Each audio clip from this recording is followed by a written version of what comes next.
If you like the outdoors, guys, you need to come here. We're talking about secluded waterfalls, crocodile-infested rivers, ancient indigenous artwork, and untouched wilderness land.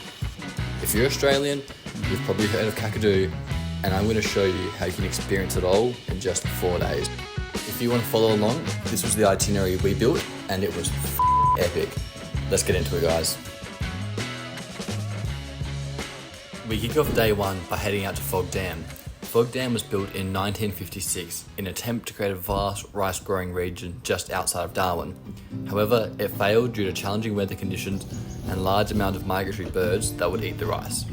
Now, this place is an outdoorsman's wet dream. It's full of wildlife, beautiful plants, and if you're lucky, you'll see crocodiles, snakes, and buffalo. Welcome to Fogg Dam. It's a failed rice project from the early times in the Northern Territory. They built this big dam behind us to hold the water in the dry season, and then they would flood the fields on this side full of rice during the dry season and wet season. But it all failed because the wildlife in the NT smashed all the rice and ate it all.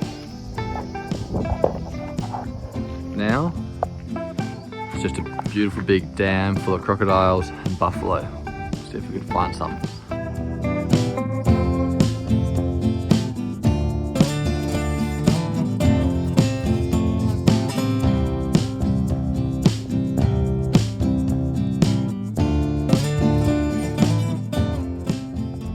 The second step of our trip is at the Adelaide River, and we're doing the crocodile cruises through here.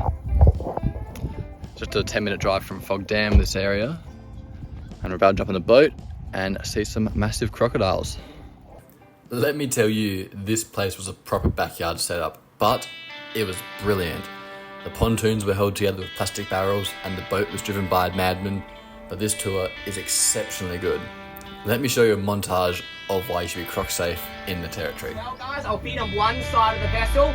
You all stay seated. Other side, you can all stand up and have a look over top. Crocodiles are the natural apex predator in the Northern Territory, and this cruise is a sobering reminder why. These murderers can sit an inch below the water and be completely invisible. Be careful whenever you're near water in the NT, because you don't know where these crocodiles are. Listen to the sound of these crocs.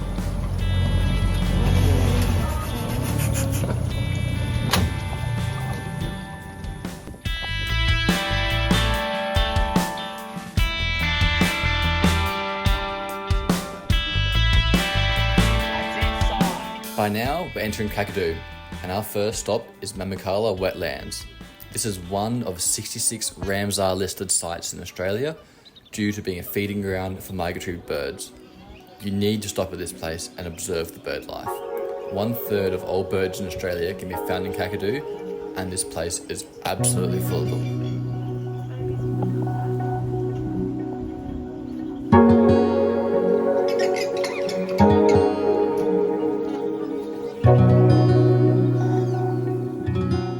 We are staying at Accommodation here in Ubirr. It's absolutely dead quiet because it's off season right now. It's just about us here and no one else. And we are heading to Ubirr now to end the day, check out some rock art, and then drink some beers on the lookout and watch the sunset. And then we come back into town, have some beautiful food at one of the lodges in here. Ubirr is one of the most popular sites in Kakadu, thanks to a stunning rock art and breathtaking views of natural wetlands. It's very hard to measure the age of the rock art in Ubirr, but it's estimated to be dating back to about 30,000 years old. We're talking about some of the oldest paintings in the world. There are some pieces of art that capture specific periods of Australia's history, like this painting of a Tasmanian tiger. These animals have been extinct on Australia's mainland for hundreds of years. Yet, here is beautiful art capturing their existence in the north of Australia.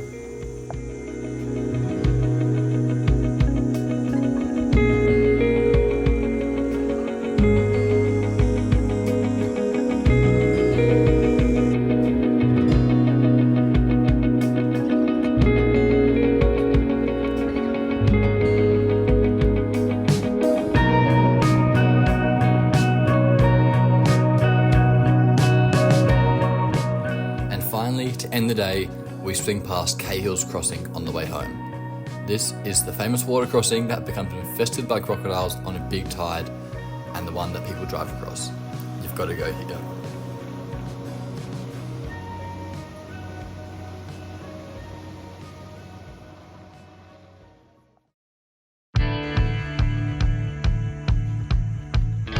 I forgot to film it this morning, but we headed to the art gallery in Jabiru, and how was it, guys?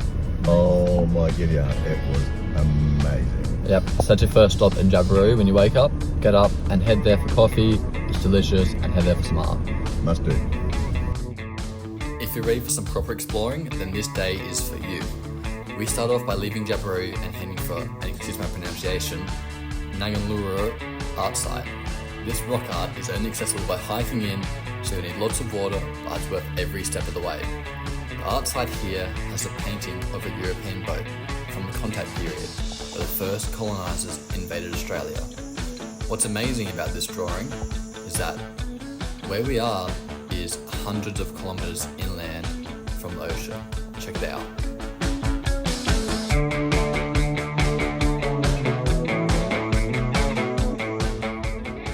Here we go on the walk into Maguk to Cahill, out. There is a beautiful river running along a little bit here that we're obviously going to follow up. It's a 4-wheel drive only track, but because it's the end of the dry season, the road's pretty good, and we brought Millie's little Subaru in. But after a few rains, it would be a bit of a wet track. So good to keep in mind. Just scout it slowly if you're on a 4-wheel drive or 2-wheel drive car, but you can definitely get in.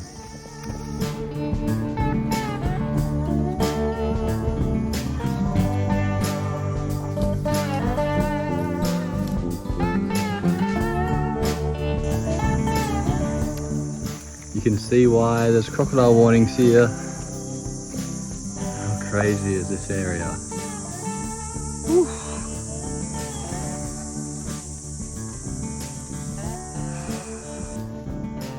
If you're lucky enough, you'll get to swim in Maguk. This place is closed for a large part of the season due to high risk of crocodiles getting into the nearby creek system. But you can see why this place needs to be on your bucket list when coming to the north of Australia.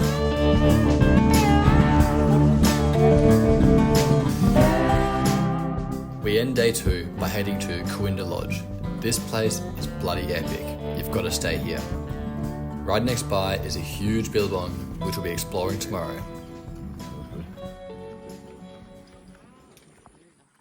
This morning we're doing the Yellow River Cruise at Cooinda Lodge. This cruise goes for 2 hours and people love it. So I'm very excited to see the wildlife at sunrise and check out what's going on in the cruise. It should be amazing.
This is the most underrated swimming hole in Kakadu.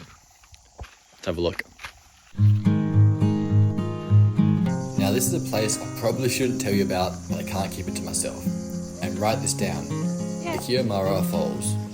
This place is spring-fed and a 5-minute walk from the edge of the main highway. It must be the best kept secret in Kakadu.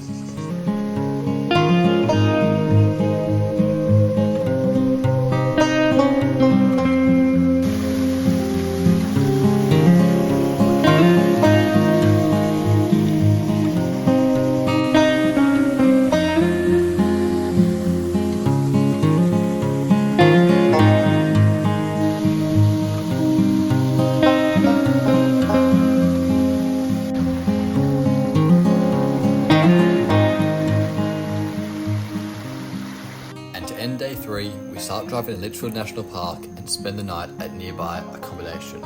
Get ready, because tomorrow we do Litchfield National Park. This morning we're off to Litchfield, swimming a few waterholes. Litchfield's a lot closer to Darwin than Kakadu, but it is equally as spectacular. Litchfield's a little bit more rainforest-like and a little bit more, what's the word? Got a lot of tree coverage, a bit more green. Kakadu's a bit more dry, but Litchfield's still beautiful. Come check it out.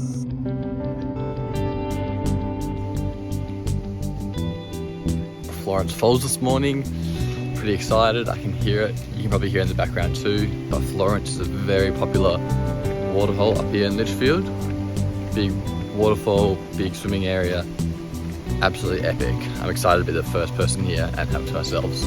Let's go look at it.